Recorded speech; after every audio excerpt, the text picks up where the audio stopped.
ముద్రగడ పద్మనాభం గారి కుటుంబ సభ్యులు అధికారిక లాంఛనాలని తిరస్కరించడం జరిగింది. దానికి కారణం 2016లో మనం చూసినట్లయితే ఏదైతే చంద్రబాబు నాయుడు గారు ఆనాడు 2014 ఎన్నికల్లో గాని గెలిస్తే కాపు సామాజిక వర్గానికి 6 నెలల్లో బీసీ రిజర్వేషన్ కల్పిస్తాను, అదేవిధంగా ఆ సామాజిక వర్గంలో ఉన్నటువంటి విద్యార్థులు ఉన్నత విద్యను అభ్యసిస్తున్న వారందరికీ కూడా ఫీజు రియంబర్స్మెంట్ పథకాన్ని ఇస్తాను, ఎల్కేజీ నుంచి పీజీ వరకు ఉచిత విద్యని అందిస్తాను, అదేవిధంగా అధికారంలోకి వచ్చిన 5 సంవత్సరాలు 5,000 కోట్ల రూపాయలను సంక్షేమానికి ఇస్తానని చెప్పి ఆ హామీని అమలు చేయకుండా మోసం చేస్తున్నటువంటి చంద్రబాబు నాయుడు గారిపై వ్యతిరేకంగా ఇచ్చిన హామీ బీసీ రిజర్వేషన్ కల్పించాలని ముద్రగడ పద్మనాభం గారు దీక్ష చేయడం, ఉద్యమాన్ని చేపట్టడం జరిగింది.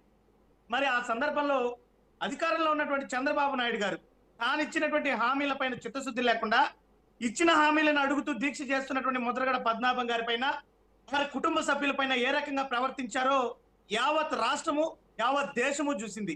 ఆనాడు ముద్రగడ పద్మనాభం గారి పైన ఎంత పాశవికంగా దాడి చేశారు, వారి కుటుంబ సభ్యుల్ని ఏ రకంగా తిట్టారు, వారి కోడలి చీరని లాగి బయట దోశారు సార్.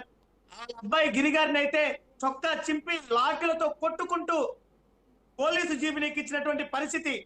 మరి ఆ రకంగా జీవించి ఉన్నప్పుడు అంత క్షోభకి గురి చేసి, అంత అవమానాన్ని చేసి, ఈ రోజు ఆయన మరణించాక అధికారిక లాంఛనాలు చేస్తాం, గౌరవాన్ని ఇస్తాం అంటే ఎవరు తీసుకుంటారు? మీరే ఇలాంటివి ఆలోచించాలి. ప్రజలందరూ కూడా ఈరోజు ముద్రగడ పద్మనాభం గారి కుటుంబ సభ్యులు తిరస్కరించినటువంటి విధానాన్ని హర్షిస్తున్నారు.